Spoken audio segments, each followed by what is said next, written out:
Hey there, they say never start on an apology, but I'm going to start on an apology because I've been hopeless. In fact, the diary has just been crazy for Sarah and for I, who are your hostesses with the mostesses when it comes to this wonderful eating disorder podcast. So we're back, but I'm afraid it has been rather a little bit longer than I'd perhaps planned to have. We tried to do it sort of every week or two. So huge apologies if you've been constantly refreshing your feed thinking, where the heck are they? Well, they are here now, and we're going to bring you quite an interesting episode, I think, discussing services. And I know this gets you all hot under the collar. It certainly does me, I can tell you.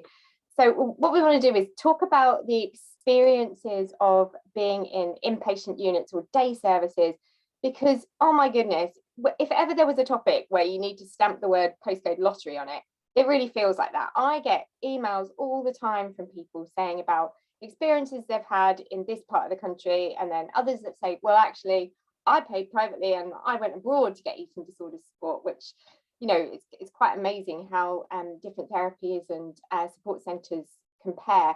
But we just want to start digging under that a little bit today.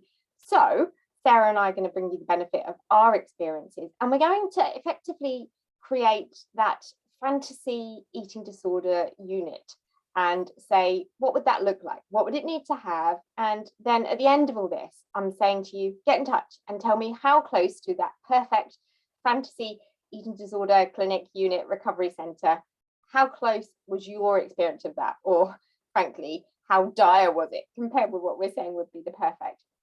Right, so let's kick off. Welcome, Sarah. Are you all primed? Are we going to really rip the shreds out of some various eating disorder services? My brain's going, I can imagine, a million miles an hour. Yeah, it really is going crazy. Maybe I should go to a physiotherapy session and prime myself, like, with, you know, do my muscle exercises just before I do this every time. So yeah, right, I'm prepped, I'm, you know, ready to go. Okay, I have had some awful experiences inpatient, but I try to flip on a positive. I try not to be a Debbie Downer. I try to be a positive. You actually had some incredible experiences in treatment, don't you? And I always try and say, when parents say, oh my God, are all treatment centres this bad? And I always go, well, no, if you listen to my podcast co-host Sarah, she'll tell you that actually she was really fortunate. She got some great experiences. So tell me a little bit about the unit you were at. Now, you can either name and shame, or you can just say, these were the components of that unit that made it so great. So three places, I suppose, I visited mainly. I mean, general ward, and then inpatients unit in Darlington, and then Imperial Day Service Care in Norton. And now name the last one, because it's the last one that I think did me the best it possibly could do. So that I suppose those are the three places that I spent most of my recovery journey in and most of my time in. And I think the main difference for me, firstly, would be the first person you come in contact with. I think it's really important, like, when listeners who are listening to this, and I know we have listeners that span a huge age range, but obviously as a grown-up going into these services, and a career woman and a mum and all those things, like many people are who listen to us, I think that first person who you meet is really important. And I think the thing that was right with Imperial Day Services is they matched me quickly with someone who wasn't going to take any of my bullshit. So it wasn't like matching like for like. It wasn't matching you know, for someone who was necessarily going to be the most caring. It was matching someone who was used to working with professional women, actually. Excellent. And actually there's something in that, isn't there? Because actually when people talk about what's your experience of school, you know, often people talk about, well, I remember when I met my teacher for the first time, or I met the first buddy that I, you know, made friends with in school. That thing sets the tone, doesn't it? That first person you meet, it really does set the tone for how you're going to go about your experience. And I wasn't kind to them, and I wasn't pleasant, especially not that first meeting. I can't imagine you weren't in the most lovely frame of mind when you went into services. And I'm such a gentle soul, but that person just was not. And then again, when I moved in actually into inpatients, I was aligned again. My nurse was a male nurse, and he was Lots of people didn't like him, but he was exactly what my eating disorder needed in order to keep hitting back. And I think that's the bit that when you're on the path with recovery and in services, the bit that you learn as you further down your recovery journey is actually you need someone to help you fight it. You don't just need a sympathizer. Yeah. And I think a good service, the first thing they do is they gather their troops, their people, to make sure that they've got sympathizers, but they've also got people who will help you fight it. Yeah, absolutely. So they're having that team discussion behind the scenes saying, right, we got the measure of this Sarah woman, we need to apply the tools. Who fancies it? Me, I'll do it. It's going to be hard work. Yeah, so I think that first person is really, really key. But I think before maybe we get into the nitty-gritties even of like the services, occupational therapy, different types of therapy, etc. I think just the actual, like, if we're doing a fantasy therapy space or a fantasy recovery space, just the environment. So what was your like few things that you kind of wish hadn't been there or wish someone had changed? Well, so I suppose what I'd like to say is, my first experience was nearly 20 years ago, and it was dire. And so I could say, oh, no, but that's because things have really, really changed. But actually, I hear a lot of things that haven't changed. So I first went into St. George's in London, and it was frightening and distressing. And I can remember every item being pulled out of my suitcase. It was in the most tiny little room with the bed wasn't made properly. There wasn't a nice sort of duvet or anything on it. The mattress was awful. I wasn't allowed the window open. It was awful, and very distressing. I think is all I would say. And from that moment, it's no wonder that period didn't work for me, because and actually then they sent sort of nurses, I suppose or staff, into the room, and it wasn't their fault, but they didn't speak good English. I couldn't understand what they were saying to me. Effectively they were telling me they needed to take like my electrical items, like a hairdryer, away to be tested, and I didn't understand what she was saying. And I remember getting so welled up, and just everything was just feeling so overwhelming. It was just awful, and almost having a panic attack at that point. I couldn't understand anybody, and it was so upsetting. And there wasn't any period of, this is how we work, this is like our timetable, can we walk you around the ward? It was just nothing. It was all about what you couldn't do and what you must not do. And looking back, I think, okay, their style was, you're under our house arrest now, and the way we deal with eating disorders is to snap you out of your shit, young lady, and we are going to be in control of your life until you get well. Well, we all know that doesn't work. I mean, you and I talk often enough about being hard against the eating disorder, and we talk in our parent carer groups that sometimes, you are going to have to be bad cop. You cannot let the eating disorder control the family environment. But equally, taking such a kind of unhelpful and frankly cruel approach to trying to recover someone from a mental health illness is never going to lead to anywhere more than kind of more rebellion and more harm and distrust, which then I think gives way to where the toxic environment in an eating disorder unit ward happens, because you get that group of people that are all mentally quite unwell with an eating disorder misbehaving in a collective because they rebel against the culture of what's being put upon them. And so I think in every sense, an environment like that works just terribly, just really, really terribly.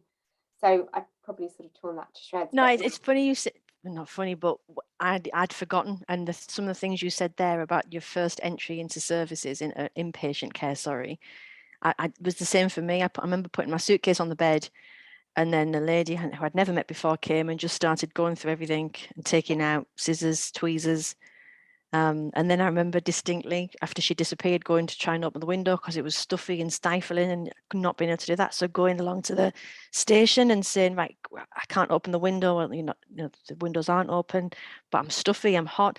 And like just the contrast between being a woman who was in control of everything to a woman who was completely lacking in control of everything. It was too stark. So it immediately kind of fed into that, look, these folks are against you, just stick with me, eating disorder saying, just stick, it's fine, just stick with me, because I'll keep you safe. I know what we're doing. I know how to do this best. I think the thing for me to do with day service is that I was in conversation all the time about my care, and that I appreciate that my inpatient, there was elements that I couldn't be because, I was on death's door when I went in. So there was an emergency impact, a physical emergency that was going on with me while I was in actual inpatients. But in day service, I was constantly in conversation about my care and what was happening next and why they were suggesting doing this and who was going to be involved. And I think that was, for me, was really super important because it meant that I had a little bit of control, probably not very much really, but I'd enough to make it so that I felt like I was part of the journey and not something that was happening to me. Yeah, it was happening with you and Yeah, taking you into account rather than happening to you and you yeah, having no part of it. And I think, yeah, you can take out all of the, what's the bricks and mortar of the venue. You go in an ideal world, it would be freshly painted, it would have nice comfy beds, and it would have, ventilated windows and all that stuff. It would have lovely modern feel to it. But ultimately, it all comes back to communication and relationships, doesn't it? Because you could deal with the building being less nice if actually you felt like you were also part of the orchestra in getting yourself well, rather than kind of it's just being done unto you. I think, we all need to be, however many people are in, if you want to call it like that orchestra, however many people are involved in your care, it's vital that you're part of that conversation and having it explained to you, this is why we do things the way we do. This bit's not going to feel very comfortable because don't forget you've built up lots of rules, Sarah, and you've made your life like this. But the reason we do it, and it's going to feel hard for a few weeks, is because we really need to break that cycle down and make you less involved with your eating disorder dialogue and kind of put a wedge between you and that relationship. And I think those are the things I would say to anybody working in services now. You really need to be working hard on making sure your patients understand that narrative. And yeah, definitely. And then knowing that the whole point of being there is to break some habits and to make some shifts in habits and behaviors, without a doubt, and doing it practically, which we'll come to in a moment. But then for me, I've said this a million times, the bit where I was so fortunate with Imperial Avenue was they held on to me. So they could have let me go when I was in a healthy range. I'm doing my bunny ears, but they kept hold of me a couple of days a week for a significant amount of time. And it was in that period where my real recovery started, because it was in that period when I had enough mental capacity, the fog had lifted enough for me to start to see the bullshit and to start to see the lies and the tricks and the horrendous life, and actually then start to see what things could be like if I got rid of anorexia once and for all. If they hadn't kept hold of me, I don't think I would have been in a healthy enough position mentally to actually, but I'd probably be in that real challenging quasi state still. So how you enter, what your entry looks like, what that first person you meet, what it is that is set up for you in order to give like an introduction into your placement. And then also I would say then what your exit looks like. the step down, because I think that's what I end up coming back to when we have parents asking about things, what should I be looking for in when I'm deciding which service I'm going to have the option of sending my child to. And it's great if you get the option of sending your child to an eating disorders unit, that's fabulous. But I think those are the things, isn't it? It's about like, okay, what does it look like and how are they going to involve you and that individual, but you as the family as well? Because I think knowing that you can have a phone call with the matrons, or that you can be even just told that we really encourage you not to be in touch with them for the first 7 days, or however they do it, but kind of having that communication with the family from the get-go. And then that, as you say, that exit point, that phase out point, if you like, that expectation. What does success look like? What am I looking at here when my child or myself enter into this unit? What will that exit door look like? Is it, I know you can't put a time on it, but at what point will you be discussing with me leaving, and at what continued, I guess, ongoing support will I have from that point? And I think far too many eating disorders units, and I hate to say it, but I think still now there are far too many who are counting in numbers. It's how many do we get through the door? How many do we get to a minimum number and weight? How many maximum amount of weeks can we afford to take, because that's the amount of statutory care provision that we've got from the local authority. And then when we go out the other end, how many have we exited out of that door in this quarter, this year, whatever, so we can get somebody else in a bed? I mean, that should never be the measure of it, should it? I mean, the measure is, well, if you want to talk in numbers, the measure should be 3 months from now, where is that person on their well-being level when compared with when they exited the door? 6 months from now, how are they doing? 12 months from now, how likely on a scale of 1 to 10 are they to end up in that vicious circle and be all the way back where they were?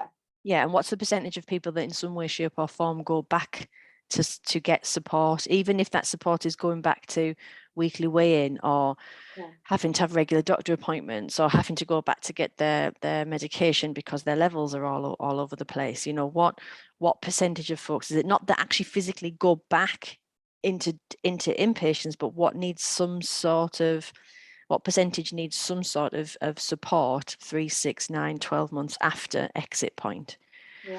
The next one for me, in my ideal world, from a recovery from an eating disorder, occupational therapy. Oh yeah.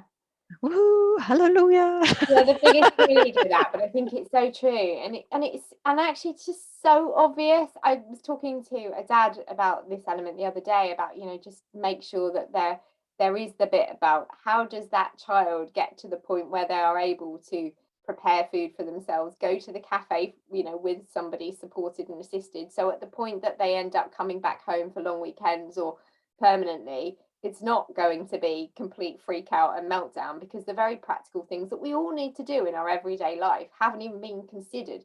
Because let's face it, it's a pretty weird environment being in an eating disorder unit where, I don't know about you, but there's locks on kitchen cupboards and you're told what to eat, and sure as hell you don't get the choice of pouring your own cup of tea or knowing how much butter to put on bread. So unless you have David's services and a way of doing that occupational therapy, it's of course going to be hell for somebody to try and adjust to that. But the key for me was that the occupational therapy in my treatment at Imperial Avenue really kicked in after my therapeutic had ended. So I'd done like a year or so in and out of Birch Ward, of CBTE, and then I did 36 weeks of CAT therapy, really intensive cognitive analytical therapy. My therapist finished in the December, and then at the time I didn't really realize it, but then my occupational therapy went through the roof with my occupational therapist and my nurses from January onwards. So like my brain had chance to figure some things out. My body was a bit stronger because they'd got me started to be nutritionally rehabilitated, and then the folks kicked in that could then give me the practical toolkit.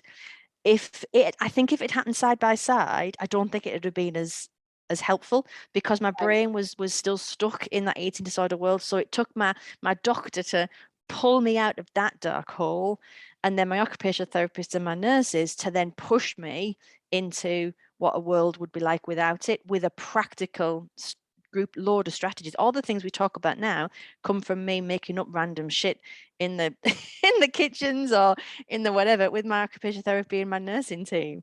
I just say, oh, I'm going to do this. I'd be like, okay, that's not in a book, but let's give it a go. But if my head hadn't been right, then that practical work would have really struggled to happen. Yeah. So tell me some of the things that your occupational therapy included that you think were pivotal to your ongoing recovery. We did a lot. I mean, again, this started with therapy, but we did a lot of values-based work. So reconnecting me and realigning me with the things that are really important to me. And that's something that I still do now, even in my leadership role as a businesswoman. I often go back to my therapeutic side and look at values and make sure that the decisions I'm making for my business really sit comfortably with my values. The occupational balance work I did with the occupational therapist was super important. So I knew that life didn't have to go back to that driving and striving and filling every minute with a something, that something could just be a simple sitting and stroking the dog or whatever it was. So that occupational balance work was really, really essential. But then it was that, like you just said, that it was getting me in the kitchen. It was saying, right, come on, make a tuna sandwich. No, that's a bullshit tuna sandwich, Sarah. Put that in the bin, start again. Make a bagel. No, Sarah, that's a bullshit bagel, start again. Taking me shopping, taking me to the cafe, making me order for other people in the cafe. All those things, you know, the saying it out loud. And my toolkit was devised by me just wanting to try things out in the safety and security of having people with me who respected me as a grown-up, respected me as a woman, respected me as my brain, being an educated person, but understanding that in this brief moment of time, I wasn't well. So I needed someone to help me through this hurdle. And I think it's really important what you've said there about the importance of occupational therapy happening at the right time, because I've heard people say, you know, they get in touch with Wednesday's Child and say, oh, kind of, I think, you know, I'd just like to kind of jump to that bit. I don't really want to go into like a unit. And I think now if I'm sort of okay with my weight, and I just think if I could just do the occupational therapy, that trying to have a conversation with someone to make them understand how important that nutritional restoration is in order to make the occupational therapy more effective is really important. I sometimes think, like all of us, lots of us that have been through eating disorders, we're ambitious people, we're determined people, God knows we're stubborn, and there's an element of thinking you can, you know, I hate using exercise analogies with eating disorder recovery, but there is that run before you can walk. It's kind of, I can skip to this bit because I can do it better. I can recover in a way that nobody ever has before. I can do it differently. And the sheer bloody truth of it is, actually, they both need to happen. You have to allow your body and your brain to be restored to an extent that enables you to take on all those learnings, to really go out and do those experiences of the shopping and the cooking and the just sitting and just being. And that they can't happen in isolation. You can't make an effective, good job of any of that day service work if you're not also at a point where your nutritional rehabilitation has happened and you have restored reasonably well. Yeah, it's the process is recovery. The end point is life. The process is recovery. And without really digging down into that process. You know, I remember a really great group. We used to do a group. It was last thing on a Friday and first thing on the morning again in day services, because this was the time when I was there 5 days a week full time, but I was coming home on an evening and weekends. And we do weekend planning. And you had to fill out this booklet and you set yourself one or two things, two max, that you were going to continue with while you're by yourself, or you wanted to make sure that you were doing, or you might have had a barbecue coming up or something. And you had to talk through with the group what it is you were going to be doing and the actions you were going to put in place. And then first thing on Monday morning, you reviewed it with the same group. Now, of course, yes, people lied. I lied in the past at it. But when I was in a more productive recovery, I got really angry with those people that lied. And you were like, you would sit there go, no, you can't kid a kidder. I know you wouldn't have done that. Stop it, you're fibbing. And it was like that accountability on a Monday. It was a great group. And we really, really, really kind of battled each other through challenging weekends. But again, they'd structured that group. So within that group, there were people that were going to be able to do that because somehow they were in a similar dynamic. You know, Right. I've been in other groups where there was people that we were just not going to ever, I was never going to call them out and they were never going to call me out because there was just no way there was any kind of connection. So again, the services had looked at their cohort and thought, right, actually those 4 people, we're gonna gather those together because those 4 people will be productive, whereas if we stick that person in the mix, it's going to be destructive. So they're really same as you do as a teacher when you're putting groups if you're teaching an English literature lesson, you never put your 2 bolshy boys together because it'll be chaos. So they'd really looked at the environment and the people within it as almost like a teacher's eye and thought, right, these are what my groups are going to look like, these are my groupings, right, let's go. And then they let us then work together productively. Brilliant. And clearly your experience of something like that, it did pay off very quickly, didn't it? Because it meant by the time you had exited services fully, your life was able, albeit there were times that were tougher and some were easier, it was able to allow you to return to being a wife and a mother and a homeowner, and to make some conscious decisions about what you wanted to do about the world of work. And surely, like I'm no financial advisor or accountant, but surely it must have saved the NHS a ton of cash in the long Yeah. term, because I'm not knocking back on the door. So from a business perspective, if we can crack it, then the likelihood of people then yo-yoing back, who knows, could well be reduced. Yeah, it's false economy, isn't it? Just to think, let's keep pushing people in and out of doors of places where all we do is the bare minimum of get them to a certain BMI and then say, right now, bugger off, because ultimately what's going to happen, they are going to come back through the door, and Yeah. probably the crisis will feel worse. One thing I would really, really like them to look at, though, is please don't always play Capital FM. I got so sick of the same like 20 songs on repeat while we're having lunch. It was just like, oh man, away. Oh my God, mine was silent actually, which is Was worse. it? Oh, Oh, I take that back then. Oh no, no periods of eating it in Imperial Avenue were silent. oh no, They it was were. silent with interspersed with sobbing and stabbings at the plate with somebody's fork, trying to Oh kind of, God. So no, I think I'd take Capital FM. Okay, I take it back. We had a good experience. We had Capital FM in the background. We had all the nurses with us chatting away, talking bullshit. And I don't know how they managed to do it. Might find small talk out of the smallest of spaces. But no, it was a very the dining room experience. Again, this is something maybe to add to our wish list. Felt as close to kind of going to a cafe as it could do. Obviously, you clearly were in a clinical place and you knew exactly why you were all there, and you'd all just had a big argument and a fighting fit in the kitchens making your sandwich. Yeah. But at least when you sat down at the table, it was as close to feeling, I hate the phrase, normal as it could be, with like, people just chatting to each other and music on in the background. So let's put that on the list. Absolutely. I think the ultimate thing is, like any service, whether it's inpatient or it's a day service, it needs to have in the back of the mind is always, what's the goal here? The goal is to enable this person to live a good, rounded life.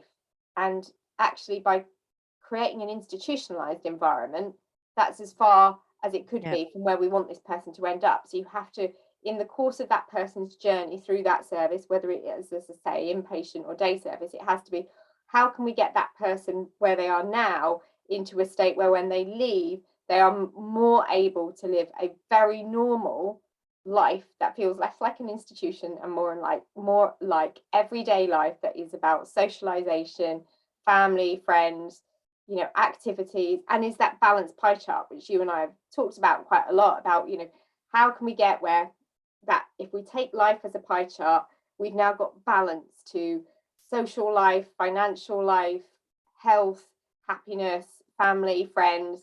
And I think the thing that we forget when we have an eating disorder is actually, if you take that pie chart of life, anybody with an eating disorder hasn't got anything else other than, frankly, 100% an eating disorder. Because even where you think you might be married, you might have a child, you might think you've got a job, it's all just covered over with a haze of eating disorder. You're not living a life. My authorities tease Valiant-esque, and they even went as far as, there would be visitors from the Citizens Advice Bureau would come in. Oh, brilliant. And they would talk to you about your benefit options, returning to work, rent, anything at all. Because obviously we're talking adult eating disorder services here. So we are talking about people that aren't necessarily fortunate enough to have someone else is paying their bills for them while they're in there.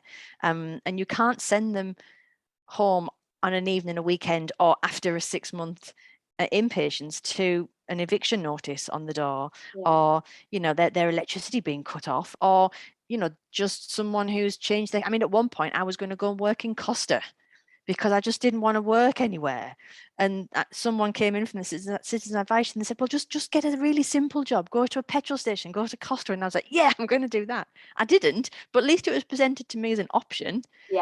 And that was really important as a woman, as trying to get myself back into thinking about what life was going to be like. At least I knew I wasn't worthless, that I could go back into work. It just was going to look very different. Needed to be able to define a purpose. Yeah. Even if that didn't, as you say, look like it used to look like to you. Yeah. Because I think the other thing is we can forget, can't we, the choices we make in a brain-starved state, we make choices that wouldn't be the same as we would want to when we were nutritionally and, you know, spiritually, mentally, physically well, I don't know, well cared for, well looked after. And it's no wonder, is it? You know, I think all of us make odd decisions about who we have relationships with, or, you know, what we do with our lives when we are less well in our minds. So naturally, as you get better from an eating disorder, you might think differently about a career. And you and I have kind of off this podcast, we've had conversations about where I'm at in my head about, you know, careers and that driving and striving and all that sort of stuff. And there are points in life where we really need to stop and think. So I suppose I would say to anybody that's listening to this and thinking, yeah, but I'm scared about doing inpatient or scared about doing day services because I'm on a mission to complete university or to get this career, or I'm worried it's going to mess up my relationship with this guy that I'm really hoping I'll get married to in the next couple of years, or, oh my God, if I do that now, I've only just got married and I wanted to have a child in the next couple of years. What I would say to you is, think it forward. Listen to what Sarah and I are saying here. You can do probably a lot of those things. You could still carry on doing a lot of those things in your living with an eating disorder, your functioning anorexia state, or whatever else you choose to be, that quasi state. You can. We're not saying you can't, but do you want to? Is that really how you want your relationships, your life, your experiences to go down? Yes, you can go on holiday, but you sure as hell won't remember it for the good things if you haven't got over an eating disorder. Yes, you can get married, but actually you'll dread the day, you'll hate leading up to it, you'll spend all of your time worrying about what you look, what's going to be on the menu, and your better half will get a very poor version of what you could be if you were truly happy and full of joy at life. You might even possibly get pregnant, but why would you want to do that before you were in a really happy, healthy state? So I would just say to you, if it feels like, oh goodness, that's taking time out to get well, then I would say treat it as a sabbatical. Treat it as if somebody has said to you, you're a really ambitious business person and you're going on this performance management, you know, kind of experience of your life. And it might take 20 weeks, but by God, is it going to pay you back handsomely over the coming years? And I don't think you will ever look back and think it was a bad move. But obviously, part of the reason for doing this episode today is saying there are good and there are less good eating disorder services out there. So make sure you do your homework. It's not quite the same as going on TripAdvisor to pick the perfect hotel, because there's more limited choice and because you don't always get, you know, such honest opinions from everyone. But really do your homework. Ask the questions. Don't feel afraid to. Yes, you've got a mental health issue that needs dealing with, but either you or your family have every entitlement to get on the phone and say, I want to come and visit it. I want to know the questions. I want to speak to somebody who came out of your unit last year. I want to know what I can expect. Ask those questions. You are a customer. Like in any other world of life, you are a customer and you have a right to ask those questions and know about those experiences. And don't just ask the questions of the other people who are in your ward or wherever waiting for the inpatient admission, because their answers to your questions are not necessarily going to be the answers that you need for recovery. So either pick a someone who has been there, but you know they're on a similar journey to you, or you've seen them at the other end. But like and like you said, Debbie, take someone with you or get someone to ask the questions on your behalf to the ward manager, to whomever it is that is going to give you the bits that you need so you get settled really quickly and you find that person as soon as you get in who's going to help you and not going to shy away from actually what they're there to do for you. Yeah. And if you get stuck, just imagine Sarah and Debbie sitting on your shoulder and just think, what would Sarah and Debbie ask? How would they approach this? What would they want? What would they demand of this unit, of this member of staff? What would they ask in order to get the most honest view and appraisal of this particular facility? So I suppose if we're going to wrap this episode, the best way to do it, Sarah, would be to say, shall we throw it open to the floor and say, what have your experiences been? Tell us, you know, wherever you live, whether you're listening to this abroad, and hello to you. And if you are, please message, because I always like to know if there are people that listen to us overseas. But equally, wherever you are in the UK, tell us what your experiences have been of either inpatient or day services. And, you know, it's your chance to say, what do you think was good about it? And also, how would you contribute to that fantasy eating disorder recovery service? Yeah, and yeah, also sending what would have made a difference, or what was brilliant, or what was less brilliant that Do you you know would what, like do to you know what the see answer shift. is, Sarah? It would be to walk in and find that Sarah and Debbie were sat in the living room waiting to meet you to say, I no think bullshit, it starts here. I think we would scare the shit out of people's ED if we were sat there. We wouldn't get that job, would we? It'd be like, oh God, can I They change could my meet no, mind? they could meet us 4 months later once they'd done the therapy work, and then they were ready for that kind of that's when we would come in. Absolutely. Yeah, you then come on the Sarah and Debbie boot camp of kind of mental and emotional energy. But yeah, absolutely. Well, never rule it out. Never rule it out. Well, thank you all so much for listening to this episode. And sorry it's been a bit of a delay in the intervening time. But as ever, keep your questions and ideas for podcast episodes coming in. And I think, you know, this one, hopefully we'll get enough responses that we'll want to do another follow-up to this. And if you're someone who is instrumental in how eating disorder services or outpatient day service units are structured, and you want to come on and talk to us about it, whether from a defensive position or just because you're so excited that your local authority does it really well, please get in touch and share this episode with someone in your local authority who's doing something really, really well. You know, we'd love to know who's doing it well, who could do it better, and who is an exemplar in eating disorder recovery. So that's it. Thank you very much. Thanks, Sarah. I hope you have a lovely remainder of your week. And we will see you all again on a future episode of Wednesday's Child really, really soon. As ever, I'm going to repeat the email address because you can get in touch and drop us your comments on this episode or any other ideas for future podcasts on hello@wednesdayschild.co.uk. Thanks again. Take care and keep focused on recovery.